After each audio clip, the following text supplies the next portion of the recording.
you feel stuck, even something as simple as going to the grocery store leaves you drained for days afterward, and you constantly beat yourself up, you know that you need some help, but it's really scary and anxiety inducing thinking about getting it because you don't really know what it's going to look like. This is an incredibly common experience that people go through. And this video is actually a session that I did with somebody who generously offered to have it be shared publicly. So it is exactly what it looks like. I did my best to cut as little as humanly possible so that you could see, the long pauses that I take to think and all the little pieces of what the first session looks like and sort of the idea of what it would look like going forward. So I hope this helps and I hope that you enjoy the interview. Here we go.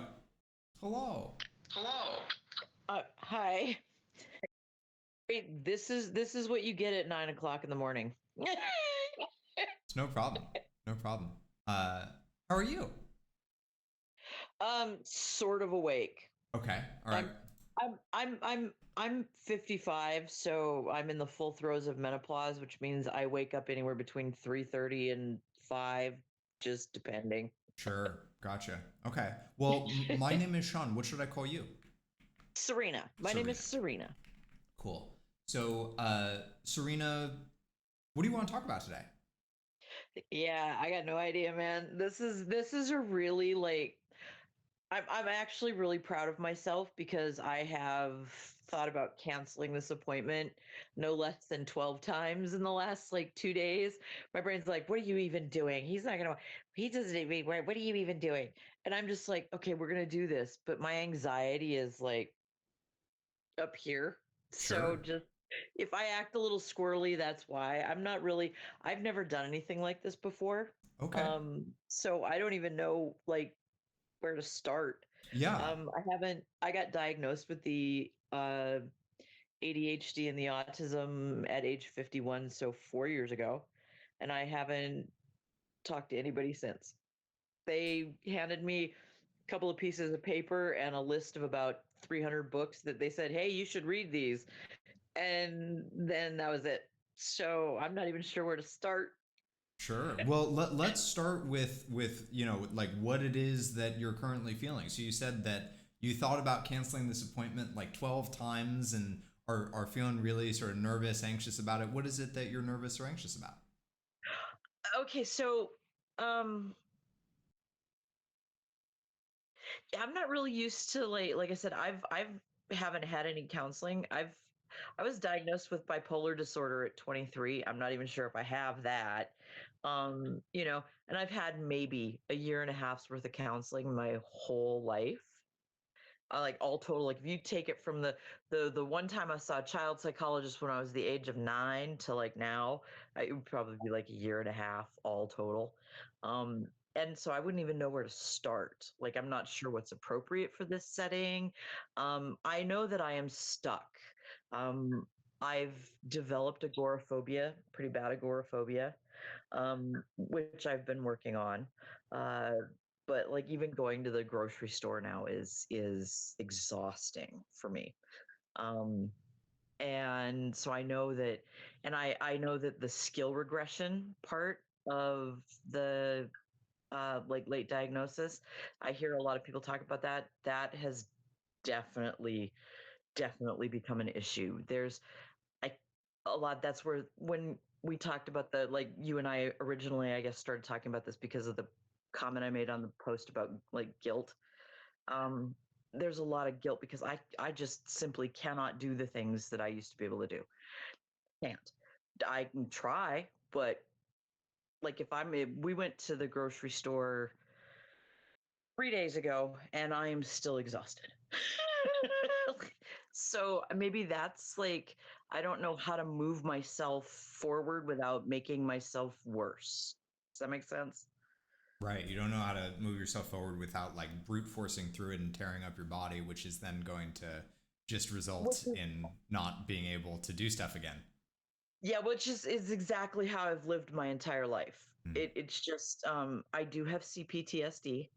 Um so like I've got the like we start out like my whole life is trauma. There's just trauma, trauma, trauma, trauma, trauma, trauma, trauma, trauma, more trauma, more trauma, more trauma. And I've just been going in survival mode from the time I was a child, just all the way through life. And now menopause hit.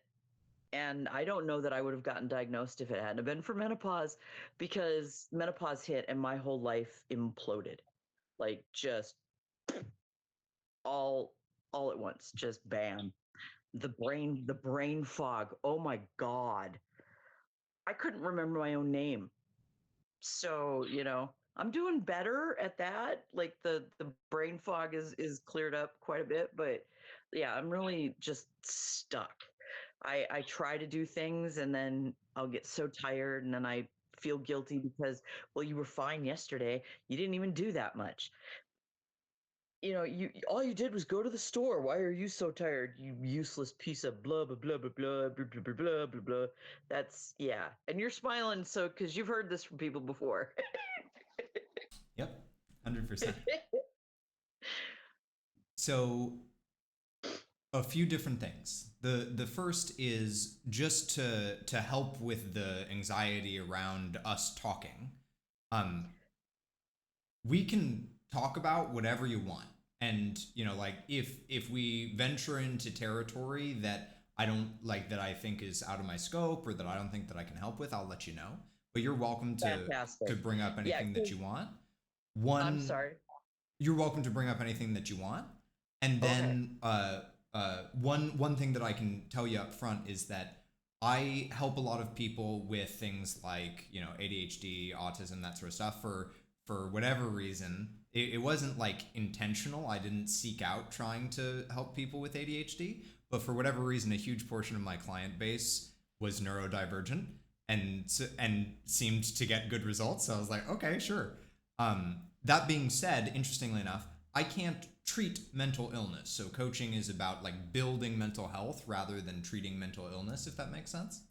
Um, Yeah, like I said, I'm not even sure that I am bipolar. sure. I haven't I haven't had my medication, the medication that I was taking for the bipolar. It's been 4 months since I lost my insurance, Got it. and I haven't had an issue. Like nothing. I Strange. haven't had any, yeah, kind of weird, isn't it? It's almost like, and I've been learning a lot that that's one of the most common things for, especially for women, to be misdiagnosed with. And they also told me that I had BPD, which is borderline personality disorder. Also very And common again, amongst women. exactly, I'm finding out that I may have been being treated for things that I never had. And the so, I think a lot of why I'm stuck, I tend to intellectualize a lot. Mm. You might notice. But I think one of the reasons that I'm stuck is that I'm kind of stuck in this place in my head of, well, who the hell am I even? Who am I? How am I supposed to heal and move forward when I'm not even sure who the heck I am anymore? Like, you know, what am I healing into? Where am I moving forward to? Because I don't even know who this is. Yeah. One of my mentors has this expression that uh, trauma is the great chameleon of mental health. That you go into somebody who specializes in BPD and you have trauma, and they're like, "Oh, you have BPD," and then you go into somebody that specializes in ADHD, and they say, "Oh, you have ADHD," and wherever you go, it seems like the thing, because it does so much to the way that we work. And then there oftentimes there is also comorbidity, that like you will you will have trauma, and then you will also have something like ADHD, and they work together. Yeah, and for me, and I think it's probably something that is really particular to people my age, Sure. my generation. Um, we weren't. They didn't even. Nobody even ever thought to diagnose me with ADHD, or if they did, because I now that I know what I'm looking at when I look back at my life, I had my first autistic meltdown at the age of 9 Mm, in school. They made my mother take me to a psychiatrist. mm, And I remember going to see him. I remember the play therapy. I remember playing with the little dolls. yeah. And I remember him, I was doing something with the dolls that was upsetting to him. And he asked me about it. And then we never went back. A neighbor was molesting me. Um, and I was 9 when that happened, and we never went back. So, and even to this day, like with the bipolar, when I was diagnosed, my mother's only reaction to that was, well, if you do have it, you didn't get it from me. So I think that that is my generation's experience for women my age. I think that a lot of us we get the trauma. A lot of it comes from the traits that we were exhibiting, but we were told stop it. I don't when they were assessing me, the assessor, the psychiatrist, he asked me about stuff. He asked me if I ever stimmed, and I said, well, I did until I got it beat out of me. You know, it was I used to twist my hair really bad, and I would chew on it and stuff, and I would literally just get smacked.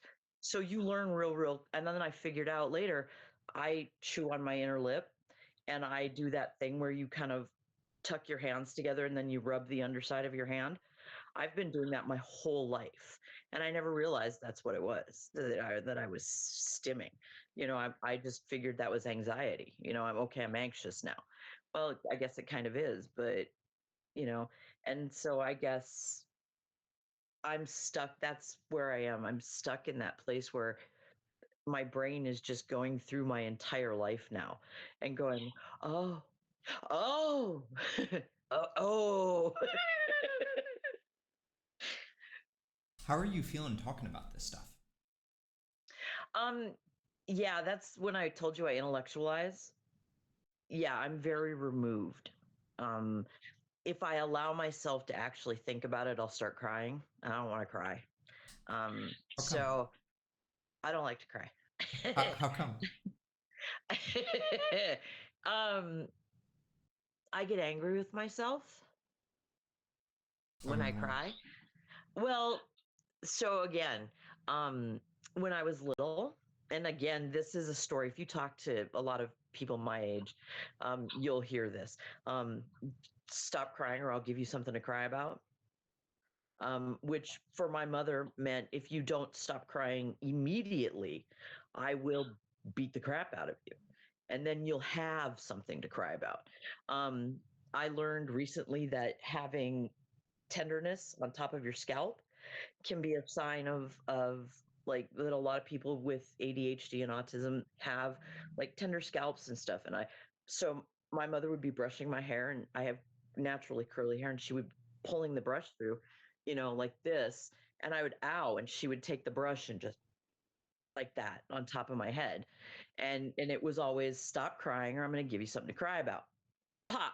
So now crying, you see how that kind of no, we're not going to cry. Stop it. Yeah, yeah, it makes perfect and sense that and I crying. I can pretty unless I'm angry. If I get angry, I will start to cry.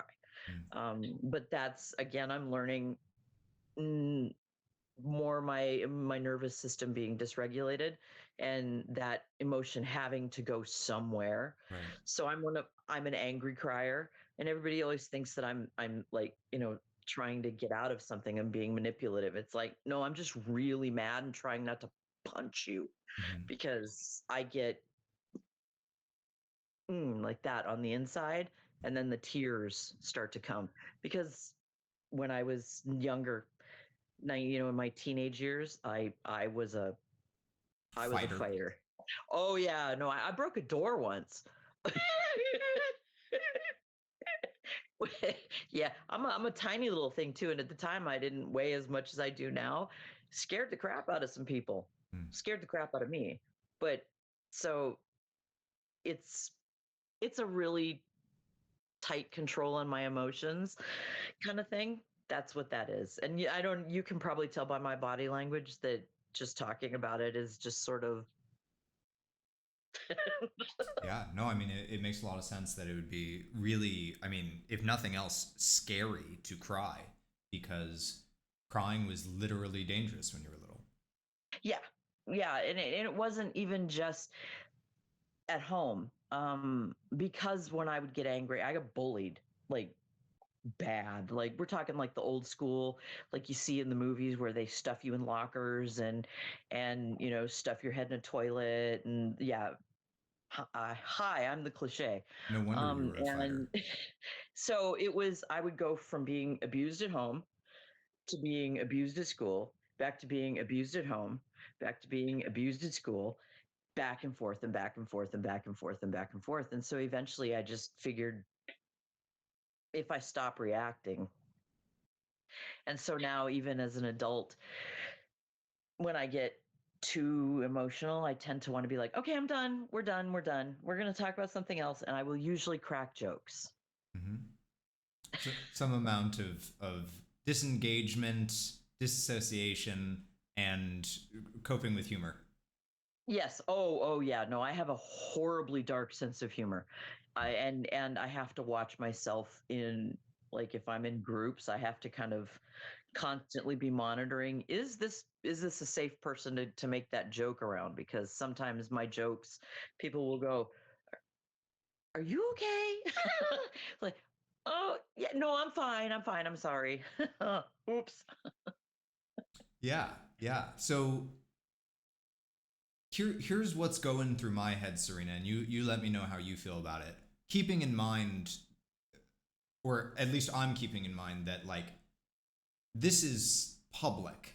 So it may change the way that we go about this. The other thing that I'm keeping in mind is that um, it's like a one time thing, and so that may also affect how we go about things. But Yeah, what? Go ahead. no, no, go ahead. I was just gonna say that a big part of healing, in my experience, is recontextualizing, which I think is a big part of what you're already doing. Like looking back at your life and being like, oh, that's what that was. Yeah. And I think that a really important part of recontextualizing is not only recontextualizing the cognitive, but recontextualizing the emotional. Okay, so okay, first let me address something. The public, like if you go and look at my page, my Instagram I page, have. did you watch any of the videos? I'm so crazy. Most of those are a couple of years old. I stepped back from social media for almost 2 years because I didn't like what it was doing to me. Yeah. But as if you didn't notice, I'm very okay with talking about this stuff publicly, even the ugly stuff. Are you okay Even with if I, feeling this stuff publicly? huh? Are you okay with feeling this stuff publicly? On occasion. Like right now I'm really trying to like kind of, because I know this is a one-time thing, Yeah. I'm trying not to just devolve, because there are certain things that if I were to tell you the series of events of my life, we could cover an hour just with me going, okay, so first this happened, Totally. and then there was this. So it's just this, and then this, and then this, and then this. And you'll notice in a lot of those videos, I do start to cry. Hmm. I get to a point where I'm talking about it, I can't help it. And honestly, I think that's important. And I think it's important for people to see Yeah. that at some point you can't stop it. That, yeah, you can talk about how uncomfortable it makes you, but eventually your body's going to do it for you. Right. And I think it is important for people to see someone actually going through that, because I have had people say to me, I watched you do that and then I tried it. Mm. I listened to you talk about what you went through, so I went and got somebody to talk to. So it does help. Mm. It does help people, which is why I'm willing to do this. Um, because, yeah, it may be embarrassing, but I'll live. And if it helps even one person not feel like they need to check out early, if it helps one person be able to call somebody and say, hey, I really need somebody to talk to, that's it. I look at it this way. My life is what my life is, and it's probably not going to change a whole lot before I die. I'm, in my mid 50s, and I can do some things, but my life has been what it's been. Other people don't have to live that way. So, Serena, I feel really sad about what you just said. why? Well, because what I heard is, I mean, first of all, there's a beautiful part to it, which is like I'm here to help people, which is lovely. I'm so grateful that like you decided to come on to help people. I think that that's beautiful. And the other thing that I heard is like I've given up on me. I'm not gonna I'm not gonna change much. My life is Oh, no, that's not what I meant at all. okay. Okay. I have changed. Oh, good grief. This version of me, yeah, she's a whole other person than just the person 5 years ago. I guess what I mean is that I can't undo the damage that's already been done. But if somebody who is 10, 20 years younger than me hears me talking about what I'm struggling with now, and they decide to go get help 20 or 30 years before I decided to get help or before help was available to me, they're going to have 20 or 30 extra years to fix stuff. I Totally. can't undo the harm that's been done. Can they undo the harm that's been done? No, but they can stop further harm from happening. I see.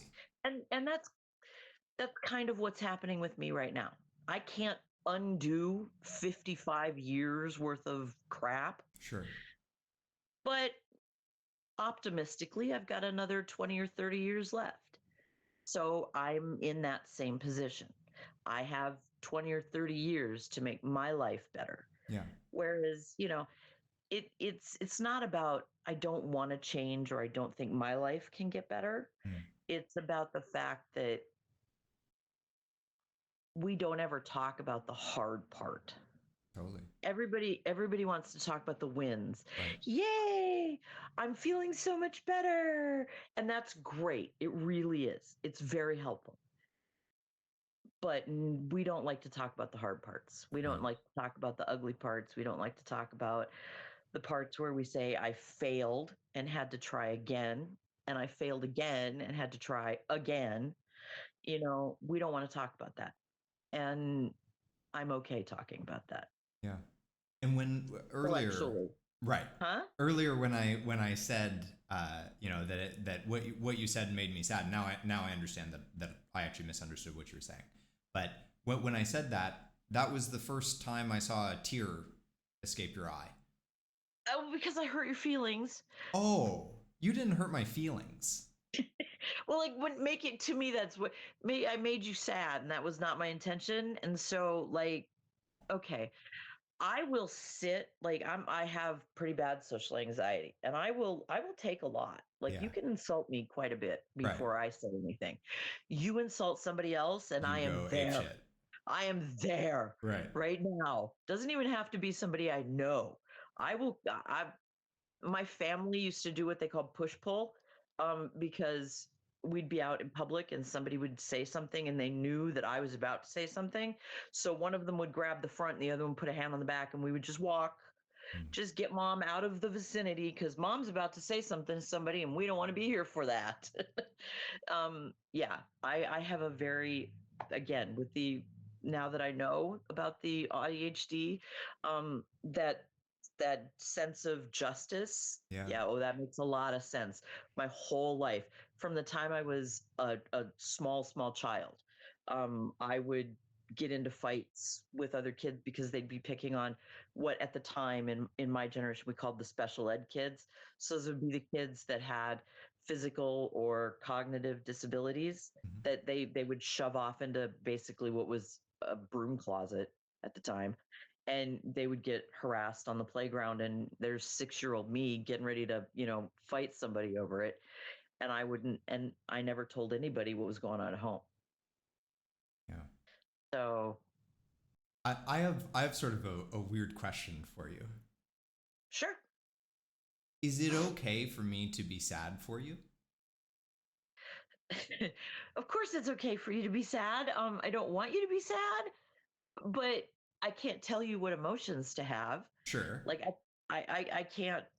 This is a wonderful cognitive answer. How does it feel when I am sad for you? Like I did something wrong.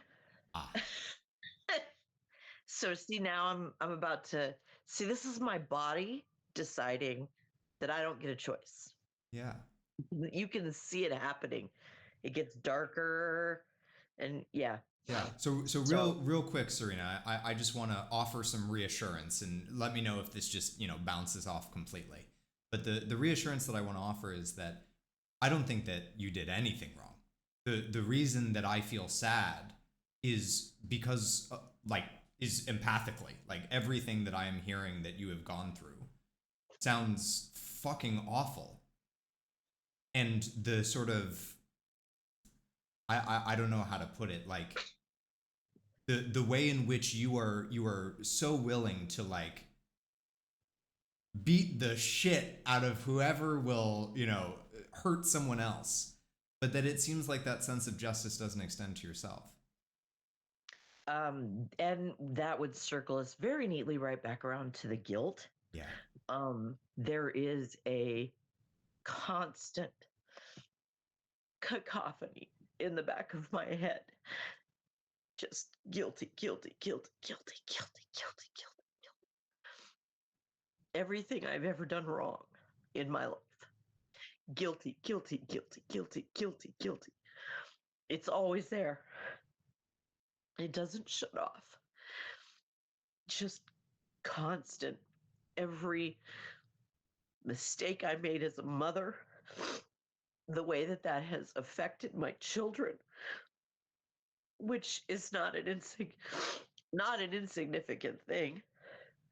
Um, the relationships it has cost me, the jobs I have lost, the opportunities that I never even had an opportunity to have because of things that I couldn't control, but I feel like I should have been able to control. So it's just there all the time.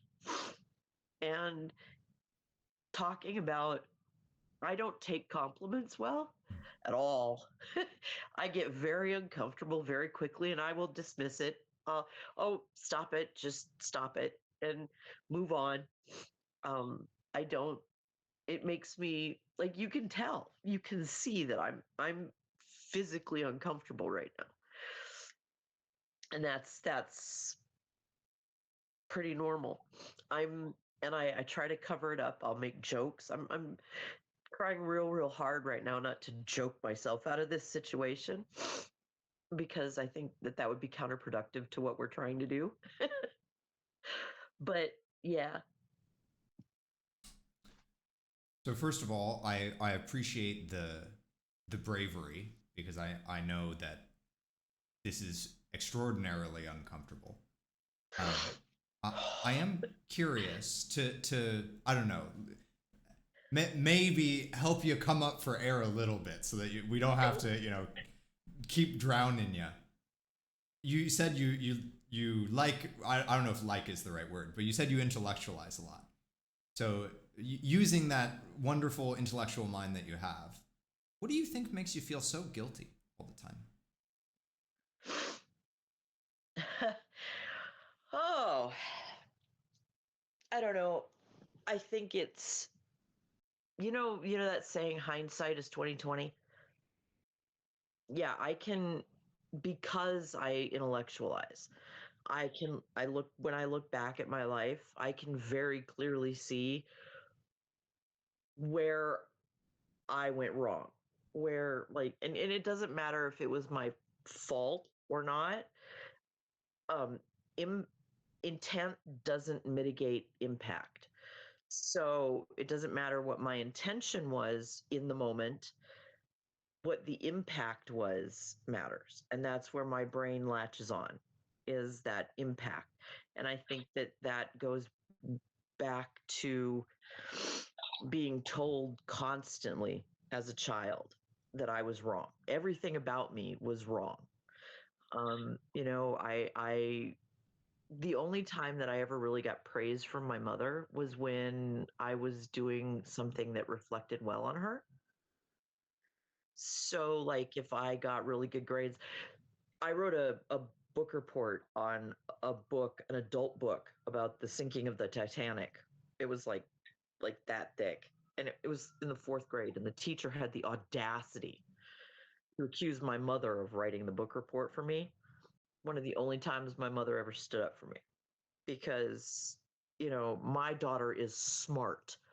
I was the gifted kid. You hear those stories about, hey, if you were gifted in elementary school, how's that anxiety working out for you? Yeah, I was, I was reading adult books at the age of like 8. So, my mother was very proud of that. And I think a lot of it goes back to that, because you you didn't get praised for trying. You got praised for making mom look good.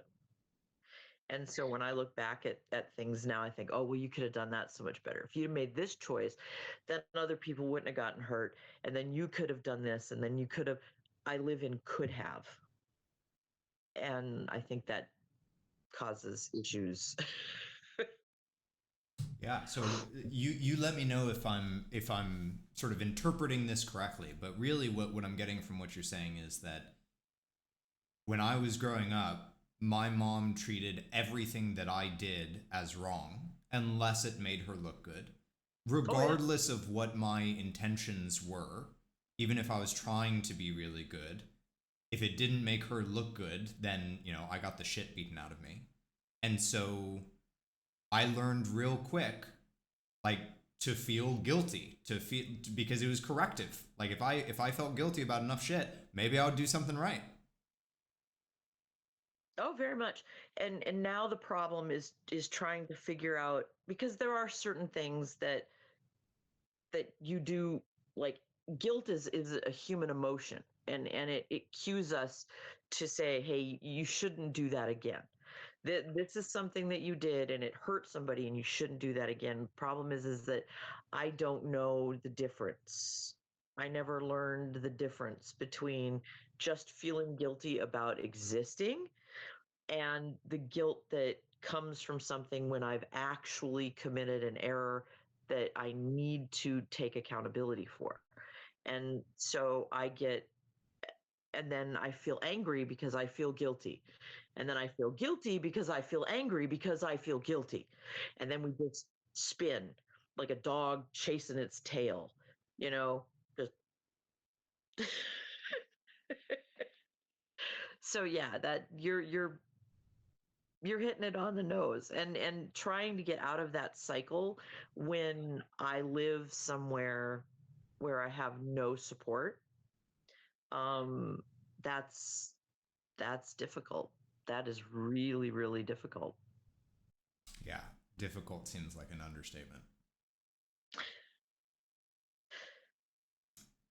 Okay, so uh, there's something that, so usually in the last like 10 or so minutes of session, I'm starting a little bit early today because the first session always takes longer, but Yeah. usually in the last 10 or so minutes of session, what I usually do with clients is we'll work together to come up with some sort of like homework or assignment to work on over the week.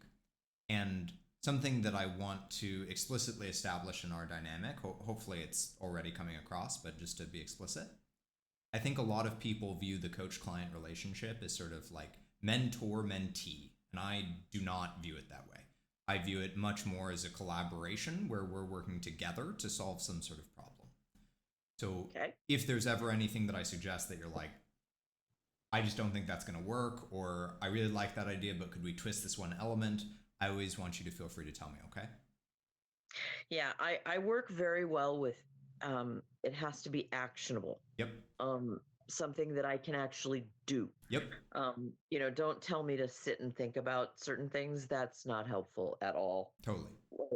Because yeah, I will think it to death. Right. Yeah.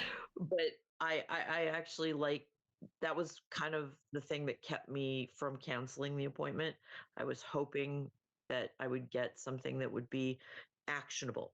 That okay, so here's something that someone who is outside of my brain has said, okay, I hear what you're saying, and here's something that I think you might be able to take action on. Because that little seed gets in here, and then my logical brain latches onto it. And whenever the emotional side of my brain tries to derail us, logic goes, hey, hey, hey, hey, hey, remember this? And then that little actionable item gets shoved into the forefront. And that's very helpful for me. Totally. Okay. So, uh, let me think about how to frame this. Is it okay if I think for a second? Sure, go Nice. ahead.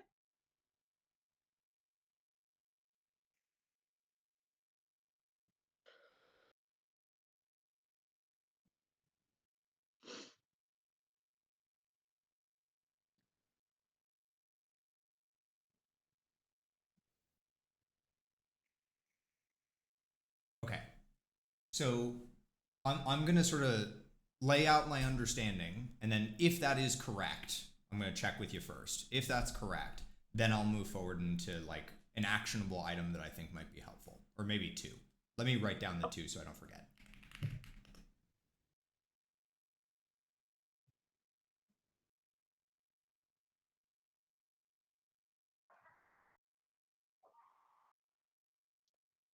My Okay. poor neighbor.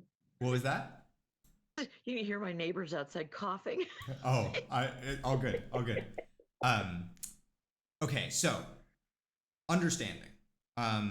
What I've gotten from our conversation is, first of all, you feel incredibly stuck. That something even like going to the grocery store feels impossible. You try going to the grocery store 3 days later, you're still fucking exhausted from it. Yeah. And it would be great if that wasn't the case. It'd be great if you could, like, live your life. That'd be awesome. I used to be a fairly social person, and now I'm just not. Right. Yeah. Oh, there's a third thing. Okay, hold on. Quick, get it before it runs away. Yeah, I do have to do that because it will. I know, me too. I have notepads everywhere in my house. Yeah. Okay. So that's like the problem, and like what you would like is like I would love to be able to like be social, go out and do things, blah blah blah blah blah, live my life Yeah, without. just Go ahead. to start. At this point, I would like to be able to start. Totally. Like I'm not even asking. I didn't get like this overnight. It's Right. not going to fix itself overnight. Right. I want someplace I can start. Totally. So that's Yeah. And what I have in the 38 minutes that we've been talking, the very like premature conclusion that I have come to is that a huge factor that is contributing to that like drag, for lack of a better word, that it's like you're carrying around like 1,000-pound boulder on your back. And people are like, why are you so tired after going to the grocery store? It's like, because they can't see the 1,000-pound boulder on your back. What that boulder is, in my mind, amongst other things, is the guilt that is constantly like plaguing you in the back of your head. Every single action that you do is like, oh God, did I do something wrong? Have I, like, you pick up the like can of beans from the grocery store, and there's a person sitting next to you, and you're like, oh God, did they want that can of beans? Like, did I screw them over? And like it's this whole like cycle. like mostly it's I'll pick up the can of beans and it'll be like, is my family gonna think I picked the wrong can of beans? Did somebody actually want to eat beans? What if I'm the one who's making them eat beans? Maybe they don't want to eat beans. Right. That yeah, it's very I'm a pathologist. Like when I go to the store, I say excuse me to every person I walk past Hmm. because I want them to know that I see them as a human being, Right. not yeah. So yeah, you're pretty on the nose right there. Okay. Cool. So there's three things that I want to start with. Okay. The first is noticing the guilt. And I know that you're like, Are you kidding me? I'm always noticing the guilt. It's always fucking there. What I mean by noticing is very specific, and it is literally thinking to yourself like, oh, there's the guilt. Like literally having that thought in your head. Like, oh, there's the guilt. So conscious acknowledgement. Uh-huh. And the reason for that is because emotions have like gravitational pull, that the stronger they are, and your guilt is very, very strong, they suck us in like a planet. Like we're like, rocket shipping by a planet, and the planet's huge, and so it sucks us in. So emotions do the same thing. And when we notice something, it helps us to distance a little bit from it. Because oftentimes what happens is we get consumed by our emotions, right? Like guilt comes 100%. In and just like takes us over. But if we can go, oh, there's the guilt. In order to see it, we have to have just a little tiny bit of distance from it. So that's where that's the first place to start. After you notice it, this is going to sound really, really weird, but I'll explain what I mean because it's not what most people think. I want you to practice validating the guilt. Okay. So you have a really, really powerful intellectual mind. And what most people do when they have a very powerful intellectual mind is they try to brute force their emotions with their intellect. They try to like steam drive through their emotions with their intellect. No, of course not. I would never do that. No, I would never. No. And the problem is that our emotions are literally bodily functions, like pooping. Like it's like trying to intellectualize your way out of pooping. You can't do it. You poop. That just happens. People poop. Yeah. So similarly, we can't do anything about emotions firing. They're gonna fire. That's just it. But what we can do is we can actually bring our intellect to our emotions. And that's what validation does. So I'll explain what I mean by validation. It's a two-step process. So step one is, and I'll copy and paste this into our chat so that you have it. Step one is tell yourself that what you are feeling makes sense. And then step two is tell yourself why it makes sense. Now we want to be careful about this because we can validate surface level stuff. So, for instance, if you felt guilty for making me sad, you could say, yeah, of course, it makes perfect sense that I feel guilty because I was a horrible person and I made Sean feel bad and I shouldn't have done that. That would be one way to validate. But that is not actually validating what is actually going on. Because the truth is that like you didn't hurt my feelings. I just felt empathy for you. And so what we want to do is we want to validate deeply. We want to look at, okay, but what is the core mechanic of this, which your intellect is going to love. It's going to eat that shit up. It's going to be like, oh my God, I get to like dig into all the like weird details of this. Yes, excellent. So as an example, I think that one version of validation could sound like, yeah, it makes perfect sense that you feel guilty all the time. Because growing up, your mom treated absolutely everything that you did as wrong. And so you learned as an adaptive response, oh, I need to feel guilty about every bad thing that I do to make sure, regardless of intention, to make sure that I stay safe, that my mom doesn't hurt me, and that I can get like the love that I need in order to survive. That make sense? Yeah. Okay. And then the final thing, this is the least practical one. So, I can give you a little bit of practicality to it. Hold on. Let me write it down.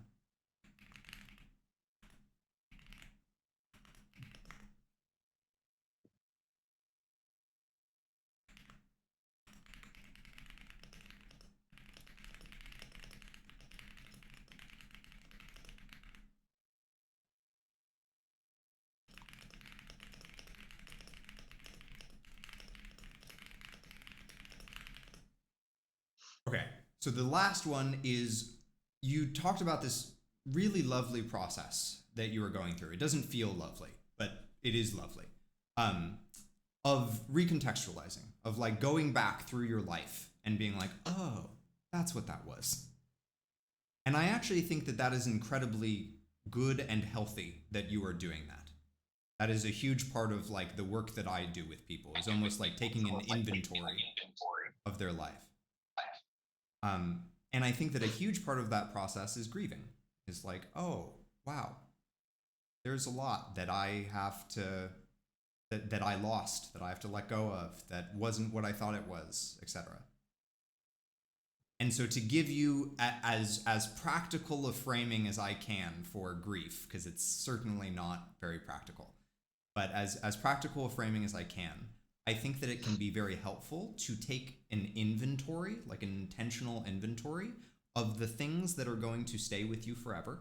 So for instance, when someone passes away, there are impacts that they have on us that are going to stay with us forever.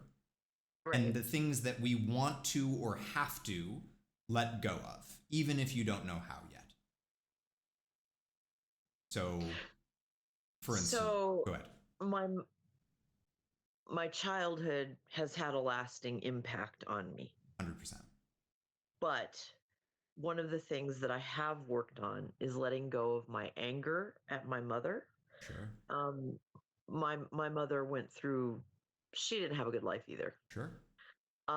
And so is that kind of what you're talking about? Mm-hmm. Learning that I can't do anything about the impact that it had on me, but I can learn to let go of the anger so that the anger doesn't control my life. Well, so a little shift to that, and let me know how you feel about this. I don't know, because we haven't done enough work yet. Right. I don't know how truly angry you have let yourself be at your mom. Well, when I was 25 years old, I basically tore her a new one in a Walmart parking lot. Mm-hmm. Like both barrels.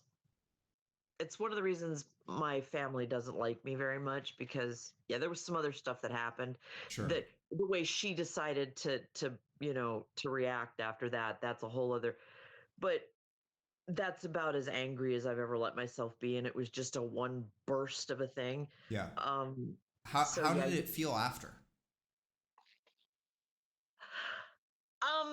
We didn't talk for almost a decade after that. Okay. How did that feel? I kind of went, she took a certain action that led to her ending up in the hospital, and then told everybody it was my fault. And when they, like, people showed up at my house to try to call me to the mat for my actions, and I basically told them to bye. But that was 25, almost 30 years ago now. So you're probably right. I probably do need to kind of look at that a little more. So more so what I mean when I talk about like the impact, it is actually not from a place of helplessness. It is from a place of what's the right word?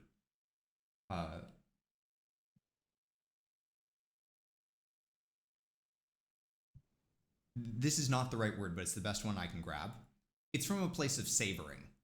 That like when for instance somebody passes away that we loved, the way that they affected our life and like helped to form us into who we are. Right. We're never going to lose that. That's going to be with us forever. And True. On the other hand, we will never be able to like have a conversation with them in the way that we did before. Right. And so that is more the sort of stuff that I want you to look at, is like, as you are looking at all of this stuff that happened in your childhood, like what are the things that are like, hey, this is something that I took from this. This is like, even though my childhood was horrible, these are the things that like now I'm actually like this is something that helps to carry me through my life. And then on the other hand, the things that are like, and I want to fucking let go of this shit because I hate this shit. I don't know how, but I want to let go of this because it's awful and I hate it.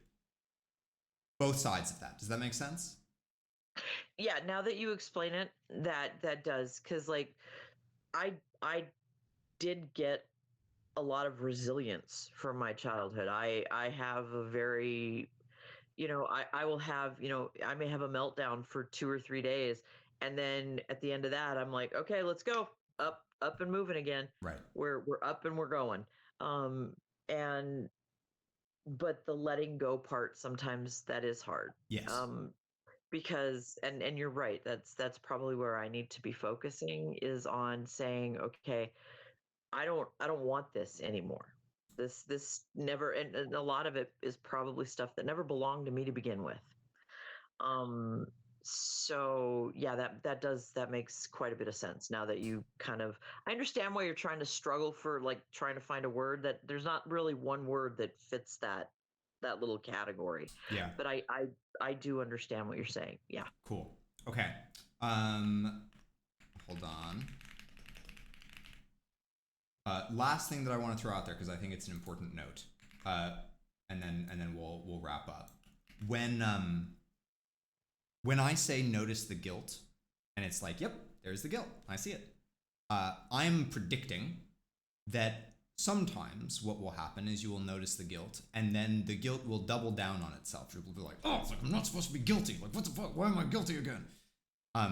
When that happens, what we want to do is we want to ride the chain up. So what I mean by that is, you feel guilty, you notice it, you get angry at yourself for being guilty, and then you notice that you are angry at yourself for being guilty. And you do that until one of two things happens. Either eventually you'll get to a point where you will just notice it. You'll just be like, okay, I'm 10 layers up and I feel guilty and angry at myself. Okay, got it. I see it. Right. Or your brain will just short circuit for a second. It'll just be like, oh my God, there's too many layers. I can't do it. And it'll just like sort of like shut down for a second. Either of those outcomes, good outcomes. What we don't want to have happen is, like, when you feel guilty, you notice it and then you beat yourself up for it. We want to continue to notice it. Does that make sense? We don't want to stop there. So don't get stuck in the moment. Allow myself to follow the feeling where it leads me. Correct. Okay. Yeah. I got it. Cool. Last question that I ask at pretty much the end of every session. And again, I can't do my job unless I know what's going on for you. So if you're ever worried about hurting my feelings, which I know you are, or being rude, I just want to encourage you to be honest, because it's just going to help me to serve you better, which is my job here. So With that, how'd you feel about the session? I have really enjoyed this. Like I told you at the beginning, I was feeling quite a bit of anxiety, but as we've talked, my anxiety level has come down considerably. And I remember making I think it was the first comment I ever made on one of your posts, was talking about not being able to trust. And you had asked if there was ever a situation where someone would be able to, like, gain that. Yeah. I feel that I would probably get quite a bit from working with you. You made me feel very comfortable. And so sitting right here, right now, this seems very helpful and doable. Usually I come out of these things, like these kinds of meetings, going, yeah, I read that on Google like 9 times, whatever, dude. And you made me think, which is what I wanted. Sure. I didn't want to come out of this being like, well, that was a waste of an hour for both of us. Right. I don't feel that way. I feel much calmer, and I feel like, okay, now I have a place to start. Yeah. This is where I can start, which I didn't have before we started this phone call. So I feel very good. Good. And what the last thing that I'll throw your way is that I'm honored that given how often I am sure your trust has been violated in a myriad of ways, I'm honored that in a 50-minute conversation that we were able to build some modicum of that. Um, You can it's something that I know a lot of people who are in similar situations to I um, have.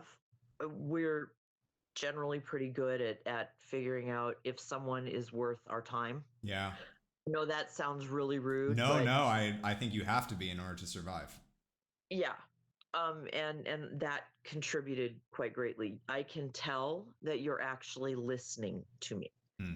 Not You're not listening to respond. Sure. You actually heard what I said. That makes a huge difference. Yeah. That makes a huge difference in whether or not I feel like, okay, I could try again. I could do this one more time. For sure. Because for me, that's how it has to be. So, okay, is there one more? Can we do it once more? We'll try once more, and then once more. So yeah, Cool. I think this was actually. I know that some people might be like, "Well, it's just one 50-minute session." For me, that's more than I've had in the last 10 years. So I came out of this with something very valuable, which was a place to start. So thank you for that. Thank you, Serena. I really appreciate not only I'm very happy that you did this for you, and I'm also grateful that you are allowing it to also share with other people and hopefully help other people. I hope it does. I hope that, uh, again, I know some people like me, it's hard for us to envision what a session like this would look like. Yeah, And that can be anxiety inducing. totally. And so I really do. I hope that this answers questions for other people about what that process looks like. So yeah, Yeah. I think this was very worthwhile. And thank you. Thank you Thank you. very much. Thank you. All right. I will see you around. Have a great day. You too. Bye. And that's the session. For a free 50-minute session of your own, I will leave a link in the description where you can schedule that. Just keep in mind that all times are in US Eastern. And then I just want to give a big thank you to Serena for being willing to share this publicly. It's a really scary, vulnerable thing to do. And so I just want to say thank you. I appreciate you.